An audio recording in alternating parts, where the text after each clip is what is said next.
Hello everyone, आप सभी का मेरे चैनल पर बहुत बहुत स्वागत है। उम्मीद करती हूँ कि आप सब बहुत अच्छे होंगे, मैं भी अच्छी हूँ। सो फ्रेंड, ये जो मैं आपके साथ वीडियो शेयर कर रही हूँ वो हमारी है सॉरी थोड़ी सी लेट हो गई है, बट मैंने जो दशहरा हमारे यहाँ पे जिस रीति रिवाज और जिस तरह से पूजा जाता है वो मैंने उसको शूट कर लिया था। और ये वीडियो थोड़ी सी लेट हो जाएगी क्योंकि इससे पहले जो मेरी वीडियो गई थी कन्या पूजन और जो हम माता रानी के दर्शन के लिए गए थे बाड़ो मैया, और उससे पहली वाली वीडियो में गए थे हम लालपुर वाली मैया। तो मैंने वो दोनों वीडियो शेयर की और थोड़ा सा यहाँ पर नेट इशू है और ये काफ़ी लेट अपलोड हो जाती है। तो धीरे धीरे मतलब मैं जैसे इसे करती हूँ शाम, मतलब सुबह से करते करते शाम हो जाती है और शाम से जाकर रात तक अपलोड होती है वीडियो। तो इसलिए थोड़ी सी एडजस्ट कर लेना, लेट जा रही है इसके लिए तो माफ़ी। और तो ये वीडियो जो जाएगी मेरी वो है हैप्पी दशहरा की। सो फ्रेंड्स, दशहरा के बारे में जो मैं विचारधारा अपना रखती हूँ और देखती हूँ कि एक अजीब सी विडम्बना है। और अगर आप भी इस तरह से सोचते हैं तो प्लीज़ अगर आप इस बात से सहमत हैं तो मुझे ज़रूर कमेंट में बताना। और अगर मैं इन बातों से मेरा कुछ आपको लगता है कि शायद ये सही नहीं है या मतलब मैंने कुछ गलत कहा हो तो उसके लिए पहले ही हाथ जोड़ के माफ़ी, क्योंकि मैं इस तरह से सोचती हूँ जो मैं आपके साथ शेयर कर रही हूँ। सो फ्रेंड्स, बात यही रखना चाहती हूँ कि एक अजीब सी विडम्बना ये है हमारे देश में कि यहाँ पे हर साल रावण बनाया जाता है। पहले रावण खुद बनाया जाता है और फिर उसको जलाया जाता है। तो इस चीज़ से मुझे थोड़ा मैं जैसा सोचती हूँ या फिर ऐसा बहुत सारे लोग शायद सोचते होंगे कि रावण बनाया भी जाता है और फिर जलाया भी जाता है। तो गाइस, आपको नहीं लगता कि जो रियल में जो रावण था, जो रावण को मतलब इस तरह से संबोधित किया जाता है, तो जो रावण थे मतलब उनके बारे में जो हमने रामायण में पढ़ा है और यहाँ तक कि जो हमारे संत महात्मा हैं या फिर जो श्री तुलसीदास जी जिन्होंने रामायण को रचयिता हैं, रामायण लिखी हुई है, तो वो भी उसमें ये मैं अपनी तरफ से बात नहीं कर रही हूँ, हम इतने इस काबिल नहीं हैं या मैं इतना ज्ञान मेरे पास नहीं है। ये सिर्फ अपने बड़े बुजुर्गों से और जो हमारे आध्यात्मिक जो हमारे ये बड़े ग्रंथ हैं जिनसे हमने सीखा है।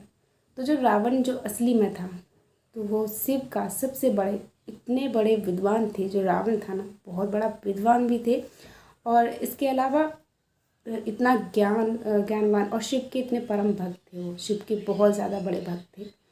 और फ्रेंड्स, जो ये रावण को जो जलाया जाता है तो इसकी व्याख्या मैं यही कहना चाहती हूँ कि हमने उनके अवगुणों को देख लिया, लेकिन हाँ, रावण से बहुत कुछ सीखा भी जा सकता है।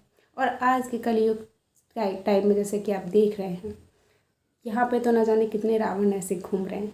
तो अगर रावण को सिर्फ ऐसे जला के एक एंटरटेनमेंट होके अगर रावण को ख़त्म किया जा सकता है तो फिर अगले साल फिर क्यों मनाया जाता है, फिर क्यों उसको बनाया जाता है। तो फ्रेंड, मैं यही था कि जो रावण थे एक परम भक्त थे शिव के और विद्वान थे, ब्राह्मण थे। और हाँ, जो सीता मैया थी जहाँ से कहानी शुरू होती है, जो सीता मैया थी उनको उन्होंने देवी कह के संबोधित किया था। और आपको पता है जब सीता मैया को वो हरण करके ले जाते हैं तो उनकी सुरक्षा के लिए जो राक्षसियाँ थी उन्होंने उनकी सुरक्षा के लिए और बिना उनकी परमिशन के लिए उन्होंने उनके साथ कभी कोई गलत नहीं किया था। और एक देवी कह के संबोधित करते हैं, सबसे बड़ी बात। और फ्रेंड्स, एक और अच्छी इसके बात ये है कि रावण ने ये जो भी करा था वो अपनी बहन सूर्पणखा के लिए उनके मतलब जो अपमान हुआ था उसके लिए बाजी लगा दी थी, उनकी रक्षा और उनके अपमान को बदला लेने के लिए। तो क्या आज के ज़माने में रावण जैसे भाई मिल पाएंगे जो अपनी बहन की रक्षा के लिए, उनके सम्मान के लिए इतना खड़े हो सकते हैं, आगे आ सकते हैं? क्योंकि रावण तो खुद रावण तो जानते थे और जानता कहूँगी या जानते थे, आप शायद इस चीज़ का गलत नहीं निकालें कि रावण को मतलब, क्योंकि रावण आप अलग तरीके से देखेंगे, दोनों पक्ष होते हैं, गुण और अवगुण। तो अगर हम गुणों पे ध्यान दें तो उन्होंने अपनी सिर्फ बहन के अपमान जो हुआ था उसके प्रति, और वो कहीं ना कहीं जानते थे कि जो राम है, श्री रामचंद्र, जो मर्यादा पुरुषोत्तम है हमारे राम, वो परिचित थे इस बात से कि वो भगवान हैं और उनके हाथों से मेरा उद्धार होना है। तो वो इस तरह से सामने आ रहे थे, विवश किए थे कि मेरा उद्धार हो जाएगा। लेकिन आज भी उसी रावण को पहले यहाँ पे बनाया जा रहा है, फिर इसको जलाया जा रहा है। सो फ्रेंड्स, सबसे बड़ी बात तो थी कि रावण तो आपने बना लिया, लेकिन जिसने रावण को मारा था,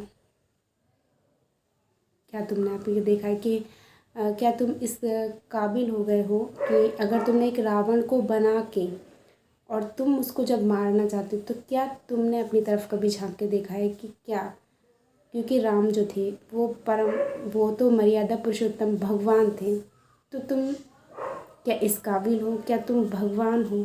तुम भगवान तो नहीं बन सकते ना, वो तो भगवान थे। और अगर तुम मानव हो, मानव रूप में भी हो, तो क्या तुम्हारे अंदर वो सक्षमता, वो सारे गुण संपन्न हो? क्या आपके अंदर कोई गुण नहीं है? तो फिर तुम्हारा क्या हक बन जाता है रावण को मारने का? सो फ्रेंड, चलिए ये बातें तो हो जाती है, तो इसी विचारधारा के साथ मैं वीडियो को शेयर करती हूँ आपके साथ। और अगर फ्रेंड आप इस बात से सहमत हो तो प्लीज़ मुझे कमेंट सेक्शन में करके बताना कि अब मैंने अपनी बात को सही रखा है और ऐसा है। तो क्योंकि एक पोस्ट थी, एक मैंने पढ़ा था कहीं पे, अभी एक पोस्ट, क्योंकि आपको पता है लेटेस्ट चीज़ें चलती रहती हैं, कि जैसे अभी हैप्पी दशहरा था रावण का, तो वहाँ पे एक पोस्ट देखी थी कि अगर आप रावण को मारने की रावण को मारना चाहते हो तो पहले आप अपने अंदर देखो कि क्या आपने किसी स्त्री को, या फिर आपके अंदर कोई ऐसा अपगुण ना हो, और क्या तुम इस बात से तुम्हें पूरा अपने ऊपर भरोसा है कि हम सर्वगुण संपन्न हैं, कि हमारे अंदर कोई रावण नहीं है। तो अगर तुम्हें ऐसा लगता है, तुम अपना इस बात से सहमत हो, तो पहले अपने अंदर के रावण को मारो, तब तुम्हारा हक बनता है कि तुम रावण बनाओ और फिर उसको मारो। सो फ्रेंड, चलो ठीक है, इसी विचार वीडियो काफ़ी लंबी हो जाएगी। तो जो मैंने छोटी सी वीडियो को शूट किया था, जिस तरह से हमारे यहाँ पूजन किया, तो मम्मी ने कराया था, हमारी बहू रानी से ये सारी चीज़ें उनको एक तरीके से सिखाया था कि किस तरह से इसको मतलब मम्मी भी इस पूजन कर सकती थी, दशहरा का पूजन कैसे होता है, बट उन्होंने कराया था हमारी जो घर की बहू रानी है उनसे, कि उनको ही आगे इस चीज़ को रखना है और सीखना है। तो अलग अलग जगह पे अलग अलग होता है। तो चलिए ठीक है, जिस तरह से हमारे यहाँ हुआ उसको मैं आपके साथ शेयर कर रही हूँ। और फ्रेंड्स, मेरी बात से अगर आप सहमत हो तो प्लीज़ बताना, और अगर कोई चीज़ गलत रहेगी तो फिर से हाथ जोड़ के माफ़ी।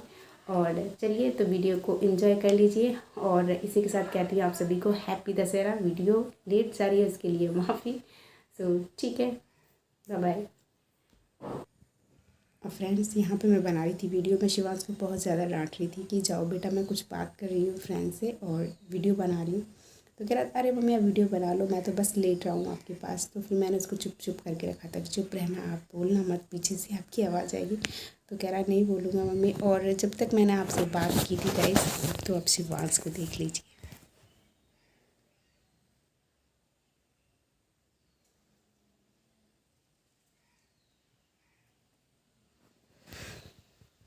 सो गया। तो फ्रेंड्स देखो, यहाँ पे तैयारी होने लगी है दशहरा पूजने की। तो यहाँ ना सबसे पहले एक मम्मी ने चारपाई बिछा दी है, जिस पे नीचे एक बिस्तर जैसा लगा लेते हैं, उसके ऊपर एक बेडशीट लगाई है।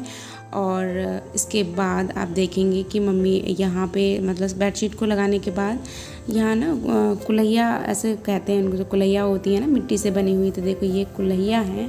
और जो दिए होते हैं इस तरह से, तो ये इस तरह से छोटे छोटे होते हैं बने हुए, और इनको मतलब धो के वॉश करके रख दिया था। और इनका सबका टीका करके यहाँ पे हल्दी का टीका लगा के फिर इनको रख देते हैं। और जो नीचे थाली रखी हुई है आप देखोगे, उसमें ना गोबर जो होता है, तो गोबर से छोटे छोटे से इस तरह से बना के रख लेते हैं ये। फिर इनके ऊपर फूल, और आपकी मर्जी है, टीका करके और फूल वगैरह लगा के, फूल पत्तियाँ लगा के, फिर इसी के साथ इस तरह से पूजन हो रहा है। तो ये यहाँ पे कर रही है तैयारी। और यहाँ कुछ मीठा रख लिया है, और इन कुल्हैया को भी मीठी खील से भर देते हैं, और पानी रख लिया है जल। तो बाकी आप सब देखते रहें और बने रहें वीडियो के साथ। वीडियो अच्छी लगे तो लाइक शेयर एंड सब्सक्राइब कर लेना प्लीज़, मेरे चैनल को सपोर्ट करें फ्रेंड्स। और थैंक्स फॉर वॉचिंग, बने रहें वीडियो के साथ। वीडियो का जो भी पार्ट आपको अच्छा लगे या मेरी बात अच्छी लगे तो मुझे कमेंट करके ज़रूर बताना।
Happy Dussehra same to you. भगवान सबको सलाम पहुँचाते, सब सबकी जोड़ी बनाए रखे, हमेशा खुशहाली बनी रहे।